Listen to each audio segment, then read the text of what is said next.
1절부터 11시에 이제 말씀 자기들 할 수 있었어요. 마태복음 5장 1절에서 네. 12절. 네.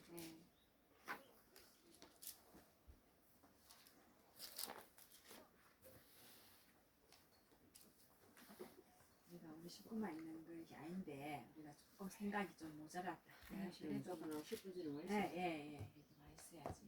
누가 올지 모르는데. 자, 누가복음 누가? 오바? 마태. 마태복음 5장 1절에서 12절. 시작. 예수께서 무리를 보시고 산에 올라가 앉으시니 제 아들이 나아온지라. 입을 열어 가르쳐 가라사대 심령이 가난한 자는 복이 있나니 천국이 저희 것이며 애통하는 자는 복이 있나니 저희가 위로를 받을 것이며 온유한 자는 복이 있나니 저희가 땅을 기업으로 받을 것이며 의에 줄이고 목마른 자는 복이 있나니 저희가 배부를 것이며 긍휼히 여기는 자는 복이 있나니 저희가 긍휼히 여김을 받을 것이며 마음이 청결한 자는 복이 있나니 저희가 하나님을 볼 것이며 화평케 하는 자는 복이 있나니 저희가 하나님의 아들이라 일컬음을 받을 것이며 너희를 위하여 박해를 받은 자는 복이 있나니 천국이 그들의 것이며 나를 인하여 너희를 욕하고 핍박하고 거짓으로 너희를 거스려 모든 악한 말을 할 때에는 너희에게 복이 있나니 기뻐하고 즐거워하라. 하늘에서 너희의 상이 큼이라. 너희 전에 있던 선지자들을 이같이 핍박하였느니라. 아멘. 참조로 우리 누가복음도 하나 읽겠습니다. 누가복음 6장 12절.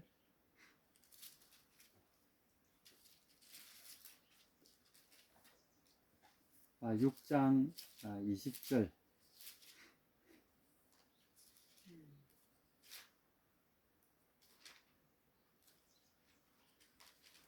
6장 20절에서 26절까지 한번 읽겠습니다. 찾으셨습니까? 자, 20절. 20절 시작.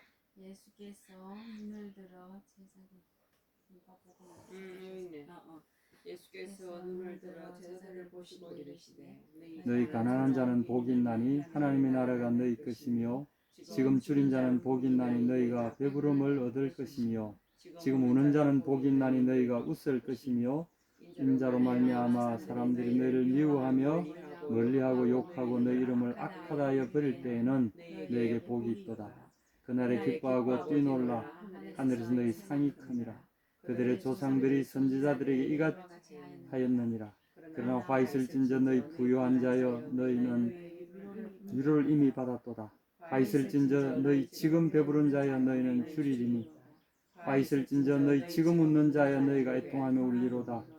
모든 사람이 너희를 칭찬하면 화가 있도다. 그들의 조상들이 거짓 선지자들에게 이와 같이 하였느니라. 아멘. 이 두 종류의 팔복에 대해서 오늘 이 두 구절을 이렇게 대비해 보면 누가가 기록한 이 팔복은 이 마태복음에 기록되어 있는 이 팔복과 상당히 좀 달라 보이지만 사실은 같은 내용을 다루고 있는 거죠. 그래서 이 두 구절을 같이 이렇게 대조해서 우리가 살펴보게 되면 주님의 말씀의 의미를 보다 더 정확하게 우리가 알 수 있을 것 같습니다. 먼저 이 말씀을 이제 행하게 된 그 배경은 누가복음에서 잘 설명하고 있습니다. 12절부터 누가복음 6장 12절에 보면 예수께서 기도하러 산으로 가서 밤이 새도록 하나님께 기도하시고 밝음에 그 제자들을 부르사 그 중에서 12를 택하여 사도라 칭하셨다. 12사도를 세우시기 위해서 밤새도록 기도하시고 새벽에 따르는 제자들 중에서 12제자를 특별히 세우신 그 때와 맞추어서 이 말씀을 하시는 거죠.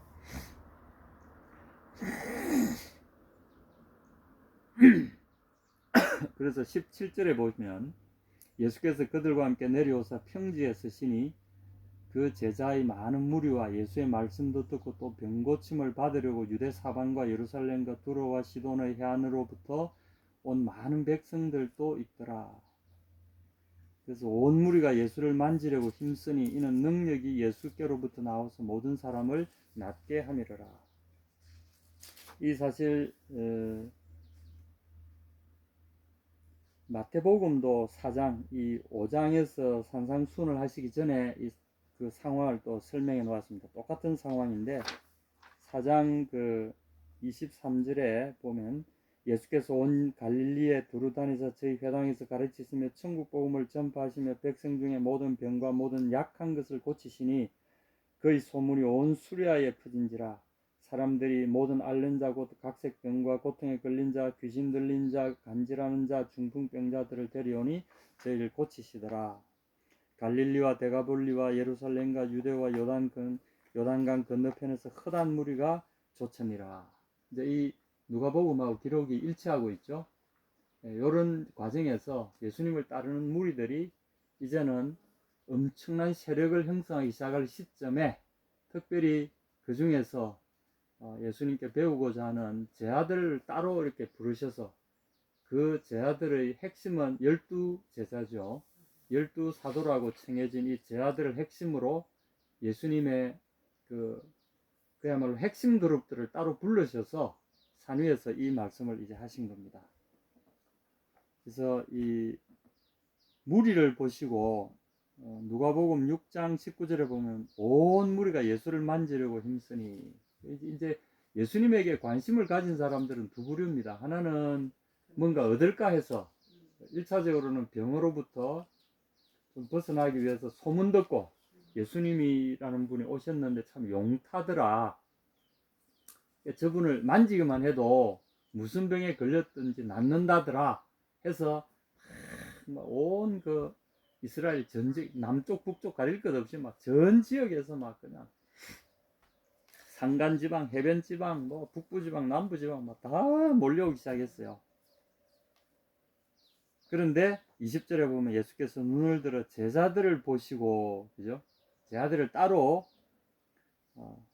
또 마태복음에 보면 무리를 보시고 산에 올라가 앉으시니 제자들이 나온지라. 무리를 피해서 이런 대중적인 인기로부터 주님은 경계하신 거죠.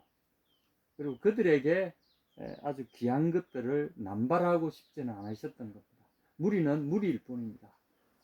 많은 사람들이 이제 선거철이 되거나 하면은 그 사람들을 대상으로 설득을 많이 하죠, 그죠? 선거하는 사람들은.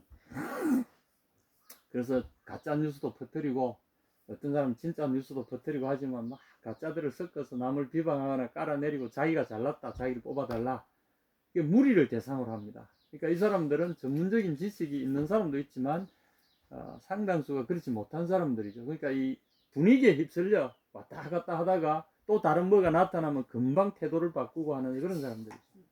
어떻게 보면 이 민주주의가 참 좋긴 합니다만은 이 무리에 의존하는 이 사람들은 무리에 휩쓸려 다니는 사람들 보면 좀 불행하죠.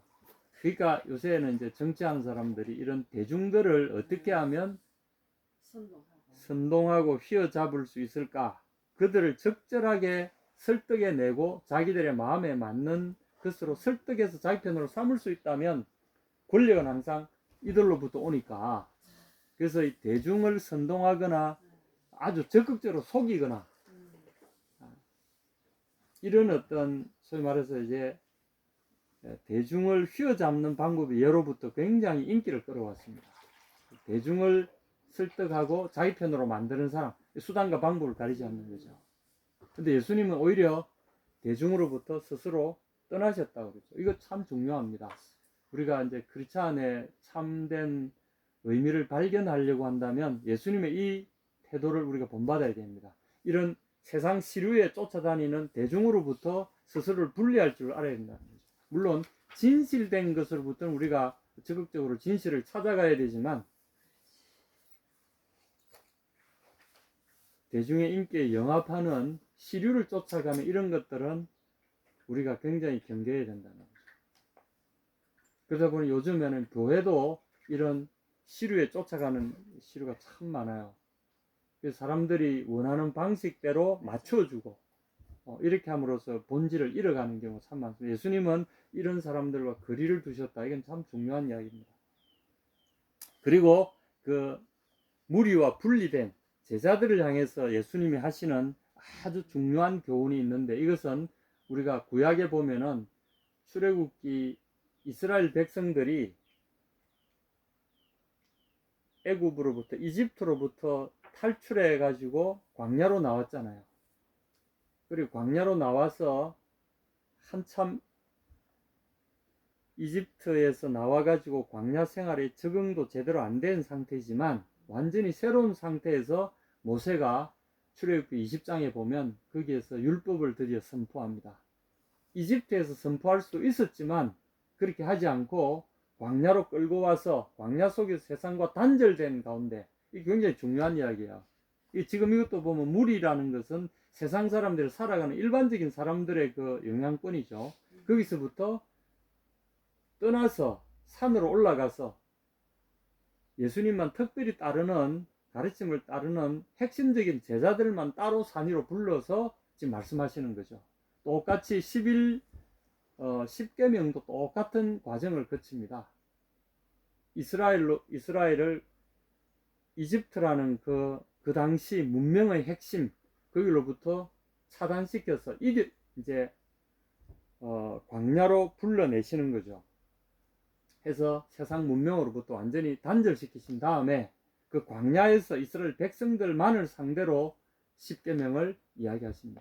그런 의미에서 보면 지금 예수님이 산 위에서 당신의 제자들과 따로 만나서 주시는 이 계명은 신약 시대에 들어와서 새롭게 우리에게 주시는 제2의 10계명에 해당되는 이 장면입니다. 산상수훈은 제2의 10계명 사건입니다.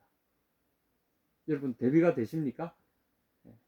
이스라엘 백성이 출애굽한 이후에 있었던 그 10계명 사건과 예수님이 다시 광야로 백성들을 불러내셔서 그 광야에서도 또 산 위로 올라가셔서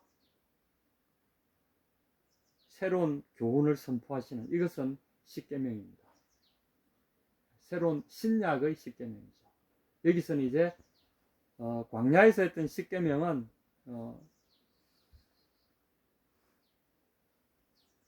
우리가 잘 아는 대로 처음에 어떻게 됩니까? 그 성경책 제일 뒤에 보시면 10계명 딱 나옵니다.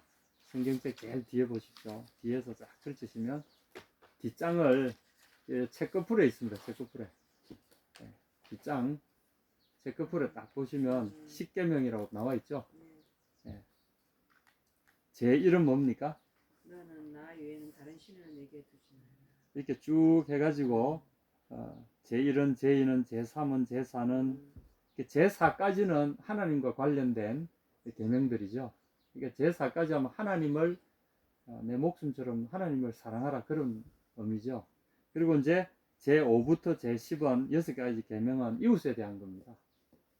이 계명들이 하나님의 백성들이 애굽에서 나와서 이제 새로운 정체감으로 살아가는 이 백성들, 이전에는 애굽에 부속됐던 세상 사람들하고 똑같은 애굽의 법에 의해서 살았지만 이제 그들이 이집트로부터 따로 떨어져 나와서 이 광야 속에서 하나님의 백성으로서, 하나님의 나라의 백성으로서의 율법을 받는 거죠. 그러니까 이제는 법이 달라진 겁니다. 옛날에는 이집트 왕 파라오의 법을 따랐다면 이제 여기서는 이 하나님의 법을 따로 따라야 되는 거죠. 여러분 이해가 되십니까? 이미 이집트를 떠나오는 순간에 새로운 나라로 진입했다는 것을 의미하는 겁니다. 새 나라. 여기서는 이 백성들은 아직 몰랐을 수도 있지만 여기서 분명히 이야기하는 이게 바로 하나님 나라의 모형입니다. 하나님이 직접 통치하시는 새로운 나라, 그 개념입니다. 이 새로운 나라, 이제 새로운 땅으로 와서 왕이신 하나님과 그 백성 사이에 약속을 하는 거죠. 너와 나 사이에 변치 않는 이 약속을 하자. 너는 나를 사랑하고 나는 네가 나를 사랑하는 것처럼 나도 너를 사랑하겠으니까, 그리고 너희는 너희들끼리 이렇게 사랑해라. 사실 이 10계명은 사랑의 율법입니다. 이걸 뭐 안 하면 죽이고 살리고 이런 법이야, 형법이 아니라 이것은 하나님과 그 백성 사이의 결혼식과도 같은 율법이죠. 10계명은 하나님과 그 백성 사이에 맺는 사랑의 언약입니다.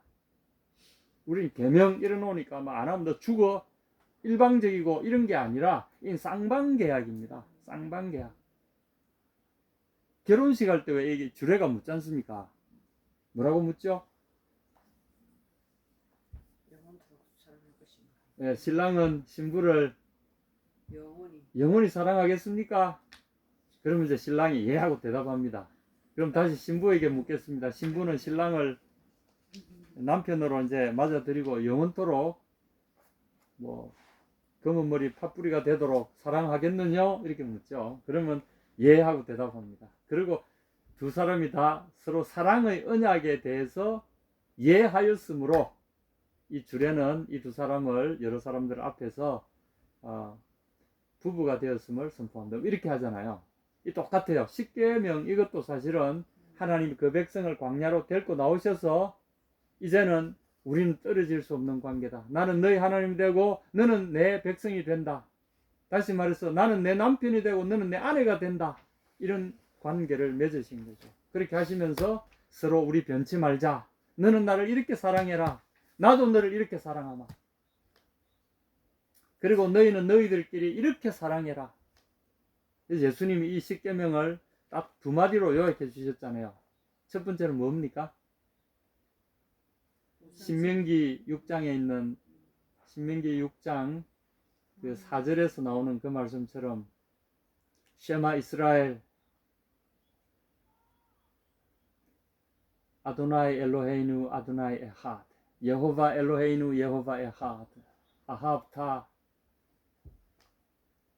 여호바 엘로헤이누 내 하나님을 베콜 레바베카 우베콜 나프셰카 우베콜 메오데카 이런 식으로 됩니다. 그게 뭔가 하면 내 하나님 여호와는 많고 많은 엘로힘이라고 부르는 많고 많은 엘로힘이라고 부르는 신들이 우리 주변에 많지만 그 많은 엘로힘들 중에 우리의 엘로힘은 유일한 엘로힘은 여호와 뿐이시다.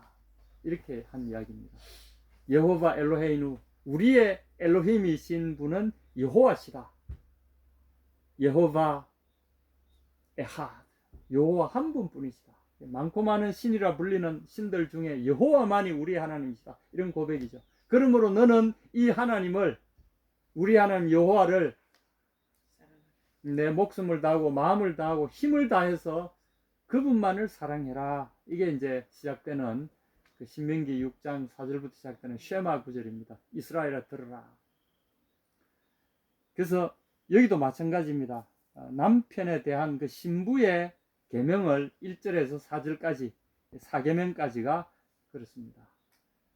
하나님을 내가 힘을 다해서 사랑해라. 내 마음을 다하고 내 생명을 다하고 힘을 다해서 내 하나님 여호와를 사랑해라.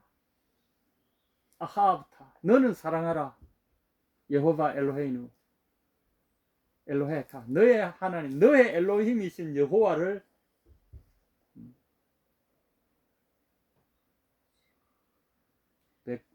콜 레바베카 내 마음을 다해서 그를 사랑하라. 베콜 나프샤카 너의 생명을 다해서 그를 사랑하라. 베콜 메오데카 내 힘을 다하여 그를 사랑하라. 자, 이게 이제 그 신부가 신랑을 향해서 사랑해야 될 사랑의 언약이고, 그 다음에 보면은 내 이웃을 내 몸과 같이 사랑하라. 너를 사랑하듯이 내 이웃을 사랑하라. 이게 사실 10계명의 제5계명부터 10계명까지입니다. 그래서 지금 예수님이 이것을 다시 이제 새로운 천국 버전으로 그 제 아들을 향해서 오늘 본문 말씀을 주신 겁니다. 여기 보면 첫 번째 쭉 보시면은 8가지 복이라고 하는 것은 3절의 첫 번째 복입니다. 3절에 5장 3절에 나오는 게 첫 번째 복입니다. 첫 번째 복이 뭡니까? 지금 마태복음이요. 마태복음. 누가복음은 6장에 나오고 6장 20절부터 나오고 마태복음 5장 3절부터 나오는 거죠. 심령이 가난한 자는 천국이 있고. 네. 심령이 가난한 자는 복이 있나니 천국이 있겠습니다. 누가복음에는 뭐라고 그랬습니까? 누가복음 6장 20절. 6장 20절에는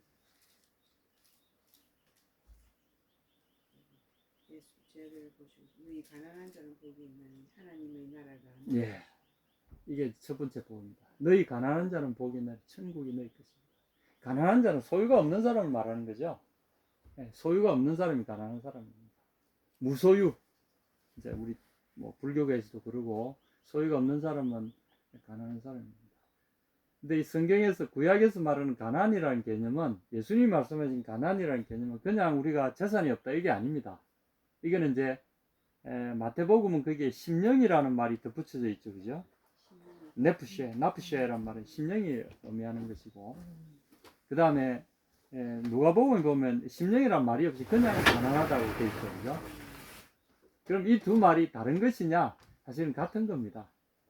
어쩌면은 마태복음의 이 예수님의 이 기록이 좀 더 우리에게 이 가난하다는 개념을 좀 더 깊이 있게 알려주시는 것일 수 있습니다.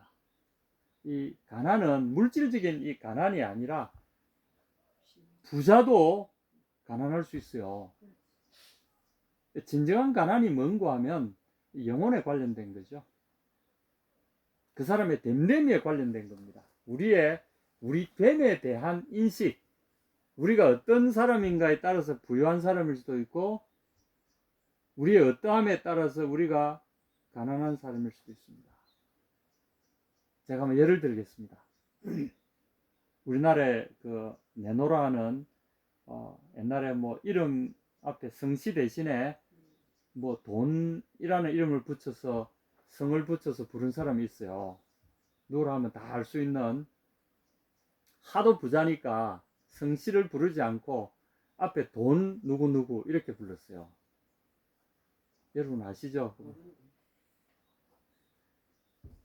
돈키호테도 아니고 그거 모르십니까? 모르는데 하도 이제 우리 어릴 때 이병철 씨 대한민국의 제일 부자였잖아요. 그분을 부를 때 다 돈병철이라고 불렀어요. 지금도 뭐 우리 삼성전자 하면 세계에서 뭐 최고 가는 회사 아닙니까? 그 오너들은 얼마나 부자겠어요. 미국에 보면은 또 저기 뭐 저커버그라든지 빌 게이츠라든지 뭐 이런 사람들 보면 어마어마한 부자들이잖아요. 그리고 지금 구글에 뭐 일본의 그 손정이라든지 이 사람들은 굉장히 부자들입니다. 근데 이제 부자면은 행복할 것이냐? 어떤 사람은 엄청나게 돈을 많이 모았지만 또 어떤 부자들은 우리 그 일제시대 때 청부라고 하는 걸 여러분 아시죠? 청부, 깨끗한 부. 청부. 하늘이 내린 청부, 천이 아니라 깨끗할 청, 맑을 청. 청빈할 때 청. 예, 청부. 그러니까 정말 깨끗한 부자들도 있어요. 요새는 뭐 그런 부자에 대해서 깨끗하다 뭐다 이런 개념 잘 안 하지만 그러나 이 부라는 개념이 갖는 여러 가지가 이제 주는 의미는 대부분 그 사람이 행복하다 이렇게 생각하게 만들잖아요. 오늘 여기 성경이 가난하다고 하셨으니까 그러면 나는 그러면 나는 돈이 많은데 그러면 나는 이 말씀에서 나는 제외되는 건가? 나는 그럼 복을 받지 못하는가? 이렇게 생각할 수도 있잖아요. 특히 누가복음에 보면은 가난한 자만 복이 있다고 그러셨으니까 나는 그럼 난 돈 좀 있는데 그럼 나는 이 복을 못 받는가? 그게 아니라는 거죠. 마태복음이 저는 더 정확하다고 봅니다. 이게 이제 가난하다는 개념은 예수님이 특별히 쓰신 말씀입니다. 나는 마음이 온유하고 겸손하다 하실 때 그때 온유하다는 말을 예수님은 가난하고라는 말로 쓰셨어요. 번역을 우리가 온유하다고 하시는데 마태복음 8장에 보면 나는 마음이 온유하고 겸손하니 나의 멍에를 메고 내게 배우라 그랬잖아요. 8장이 아니라 11장인가? 그래서 이 예수님이 자기를 소개하신 나는 마음이 온유하고 겸손하실 때 나는 마음이 가난하고 겸손하다 이렇게 되어 있습니다. 히브리 말로 여기 가난하다고 된 말이 아니라는 말인데 그야말로 이것은 이 가난한 자들이 갖는 일반적인 성향들, 특히 부자나 권력을 가진 사람에 의해서 눌리는 사람, 그래도 세상 말로 하면은 반항도 못하고 그에 대해서 불이한 어떤 압제에 대해서 어떻게 항거할 힘도 없고 그냥 눌리는 사람, 그죠?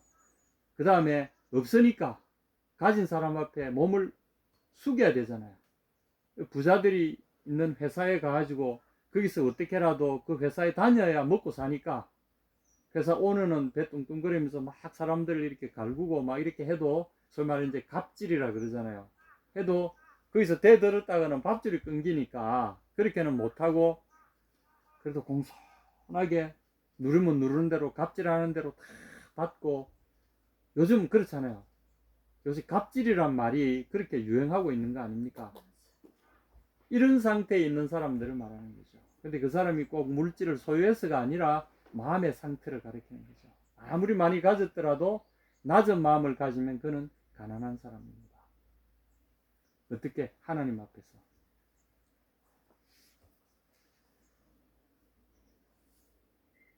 그래서 여기서 이야기하는 바가 뭐겠습니까? 심령이 가난한 자는 복이 있나니 천국이 저희 것입니다. 근데 우리에게 놀라운 걸 하나 가르쳐 주는 게 있는데 누가복음에는 보면 지금 이렇게 이야기하십니다. 너희 누가복음 6장 20절 너희 가난한 자는 복이 있다 그랬죠. 그죠? 여기 하나 생략된 말이 있어요. 이 말의 시제를 보면 너희 지금 가난한 이 마태복음에도 가난한 자는 복이 있나니 이 말을 다시 다르게 해석하면 너희 지금 가난한 자, 현재형으로 되어 있어요. 지금 가난한 상태에 있는 사람 이런 뜻입니다. 그리고 복이 있나니 천국이 너희 것이며 저희 것이며 천국이 너희 것이 될 것이다.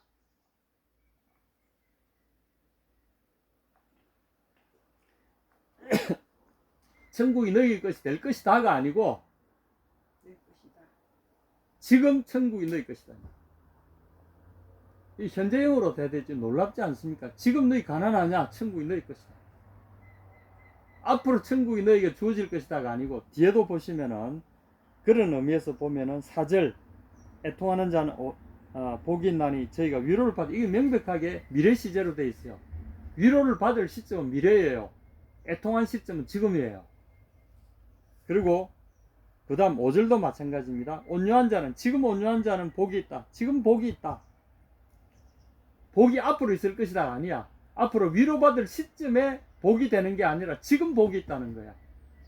오늘 제가 전해드리고자 하는 말씀의 핵심은 지금이라는 겁니다. 굉장히 중요한 의미인데 지금 복이 있다는 겁니다. 왜냐하면 땅을 기업으로 지금 받은 건 아니지만 받을 것이면 이게 미래형으로 되어 있죠. 그죠? 그런데 7절도 보면은 긍휼히 여기는 자는 지금 복이 있나니 저희가 긍휼히 여김을 받을 앞으로 복을 받을 것이며 이렇게 미래형으로 되어 있습니다. 보상에 대해서는 미래형이지만 상태에 대해서는 현재형으로 되어 있습니다. 복을 앞으로 받을 것이기 때문에 복된 게 아니고 긍휼을 앞으로 받거나 앞으로 하나님을 보거나 앞으로 땅을 기업으로 받을 것이거나 앞으로 위로를 받을 것이기 때문에 미래에 그렇게 될 것이기 때문에 복이 있다가 아니라 지금 복이 이미 있다는 거죠. 그리고 미래 것은 이 복과 상관없이 따라온다는 거죠. 여러분 착각하지 마시기 바랍니다. 여기 팔복에서 이야기하는 것은 팔복이라는 천국을 받을 것이고 땅을 앞으로 받을 것이고 와 앞으로 받을 게 많네. 그러니까 이게 아니라는 거죠.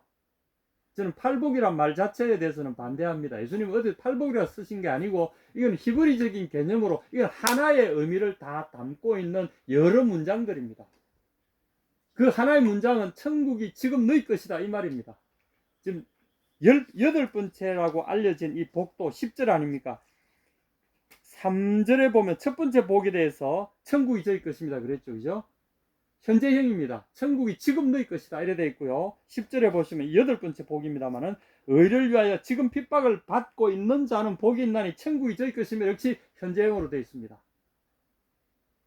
저희가 하나님의 아들이라 불리울 것이요 평화를 만드는 자는 하나님의 아들이라 일컬음을 받을 것이 앞으로 되어질 것이고 또 하나님을 볼 것이고 긍휼히 여김을 받을 것이고 배가 불러질 것이고 땅을 기업으로 받을 것이고 위로를 받을 것이고 이 때문에 복이 있다는 게 아닙니다. 천국이 지금 천국이 나의 것이기 때문에 복이 있다는 겁니다. 복은요, 예수님이 말씀하신 복의 핵심은 지금입니다. 지금. 여기 보십시오. 누가복음은 이걸 아주 명확하게 이야기합니다. 지금 줄인 자는 6장 21절 보십시오. 지금 줄인 자는 복이 있나니 너희가 배부름을 얻을 것이며 지금 우는 자는 복이 있나니 너희가 웃을 것이요. 이것은 상급입니다. 그래서 지금이라는 말을 굳이 썼어요. 여기는. 왜 지금이냐? 복의 시점이 지금이기 때문이고 그에 대한 상급은 우리에게 이미 저장이 되어 있다. 이런 개념입니다. 하늘나라가 뒤따라오고 그에 따른 여러 가지 형태의 상급들이 우리를 따라오게 되어 있다는 겁니다. 그래서 우리가 피할 수 없어요. 이거는 저축해 놓은 겁니다. 땅에서 슬퍼하고 짓밟히고 불의한 권력에 의해서 여러분이 억압을 당하고 의를 추구하다가 모든 걸 잃어버리는 것 같은 억울한 상황을 당할지라도 예수님이 그런 삶을 사셨잖아요. 그럴지라도 여러분 기억하십시오. 잊지 마십시오. 복은 이미 여러분에게 주어져 있고 천국은 이미 여러분의 것입니다. 아무도 여러분에게서 빼앗아갈 수 없고 이 복에 따른 축복의 열매들 그리고 축복의 상급들은 천국에서 너희 상이 크다 그러셨잖아요. 이게 바로 앞으로 올 위로와 하나님의 인정과 하나님이 주실 부여와 하나님이 주실 모든 위로 이런 것들이 풍요로움이 우리 뒤에 따라온다는 겁니다. 이것은 이미 우리에게 하늘에 저장해 뒀기 때문에 지금 꺼내 쓰지는 않습니다. 필요가 없는 거죠. 그건 저장된 축복이고요. 지금 축복은요. 하늘이 우리 것이다. 그럼 우리는 가난한 자가 아닌 거죠. 이 산상수훈의 시작은 바로 너희는 지금 복되다. 너희야말로 복되고 너희야말로 부유한 자고 너희야말로 가장 풍요로운 자들이다. 이런 선언입니다. 바로 예수님을 얻음으로 인해서 예수님 안에 있는 이 모든 하늘에 속한 모든 신령한 복들이 실제적으로 우리에게 주어져 있다. 이런 강력한 선포입니다. 이게 바로 예수님이 말씀하신 제 아들에게 선발되어진 그들에게 주님이 주시는 그분의 축복의 말씀이 바로 이겁니다. 너희들이야말로 복되다. 너희들이야말로 천국의 주인공들이다.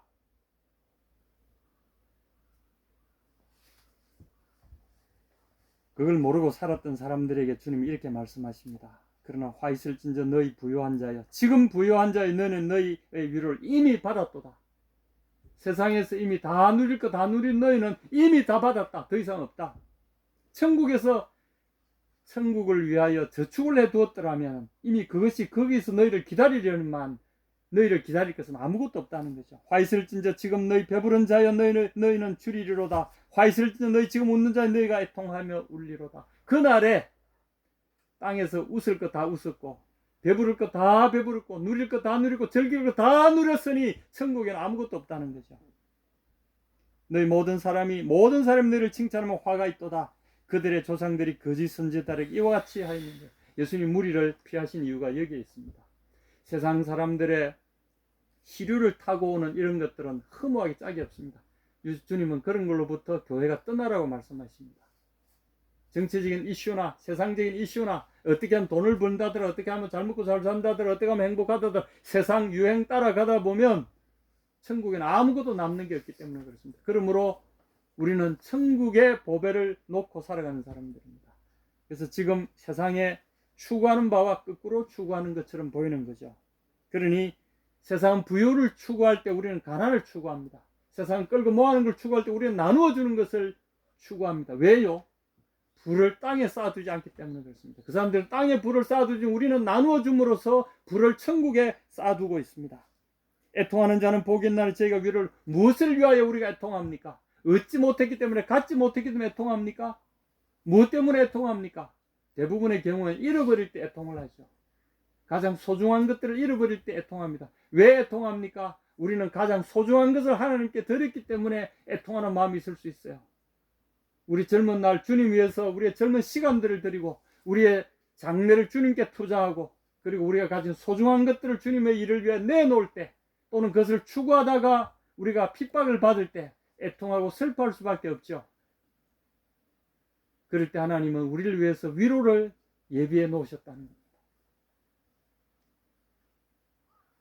남들은 자기 땅을 하려고 여기 가면 저기 가면 땅을 요지요지에 보면 사람들이 돈 될 거라 하면은 막 부동산 다 사재기 하잖아요.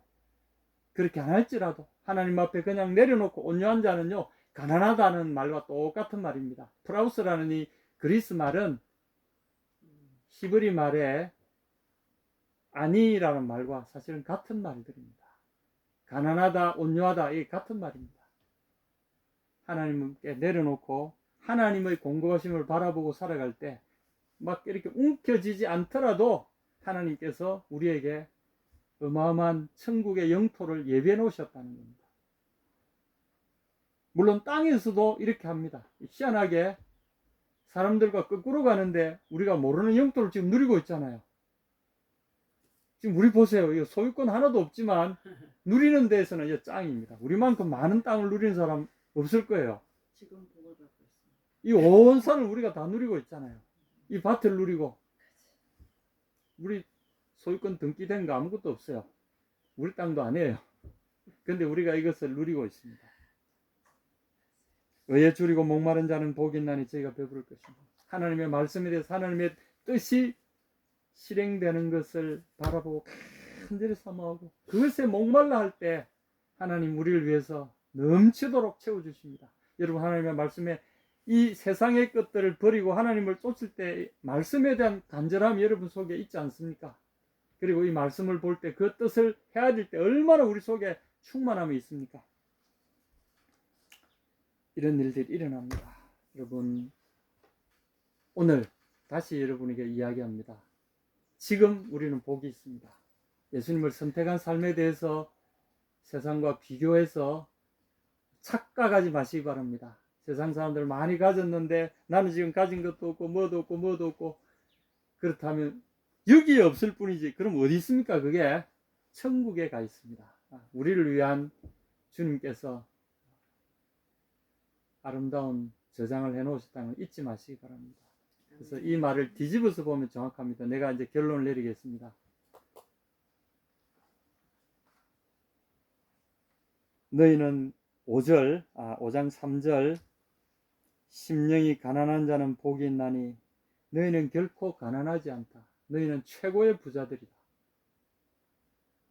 이걸 이렇게 읽을 수 있다는 거죠.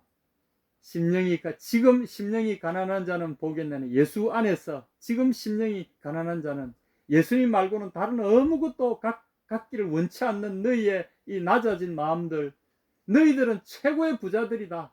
하늘을 소유하고 있는 부자들이다. 세상에 하늘을 소유하고 있는 하늘의 소유자인 그 사람들만큼 부자가 누가 있겠어요? 너희들이야말로 최고의 부자들이다. 이게 첫 번째 복입니다. 애통하는 자는 복이 있나니 저희가 위로를 받을 것입니다. 너희야말로 진짜 기쁜 사람들이다. 기쁜 날뛰고 길길이 뛰어도 부족할 만큼 기쁨이 가득한 사람들이 너희들이다.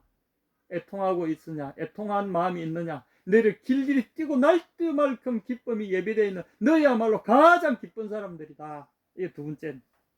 온유한 자는 복이 있나 저희가 땅을 기업으로 받을 것이며, 사람들이 막 자기가 하려고 막 서로 움켜쥐잖아요. 해치기까지 하잖아요. 지금 전쟁이 일어나는 이유가 다 그런 거 아닙니까? 서로 움켜쥐려고. 그런데 다 나눠주고 사람들 하라는 대로 다 하고 바보처럼 속기만 하고 이렇게 보일지라도 너희야말로 가장 강력한 사람들이다. 왜냐하면 하나님이 우리를 위해서 공급하고 계시기 때문에. 온유한 사람은 자기를 위해서 스스로 움켜쥐지 않는 사람들입니다. 너희야말로 가장 강력한 사람들이다. 의에 줄이고 목이 마르냐? 너희야말로 가장 풍요로운 사람들이다. 우리 뜻대로 안 된다고 우리가 때로는 슬퍼하고 목말라하고 괴로워하고 그럴 필요 전혀 없다는 거죠. 그리고 남을 긍휼히 여길 때 하나님께서 우리를 위로해 주신다는 사실을 기억해야 됩니다. 하나님은 그렇게 우리를 위해서 예비해 놓으셨습니다. 자, 여러분, 복은 언제 받습니까? 이미 받았습니다. 이미 이 복이 우리와 함께 있습니다. 최고의 복들 가운데 우리가 있다는 거죠. 그 천국이 주님 안에서 이 놀라운 복이 우리의 것이 되어 있다는 사실입니다. 지금이란 말에 눈 뜨시기 바랍니다. 할렐루야! 아멘.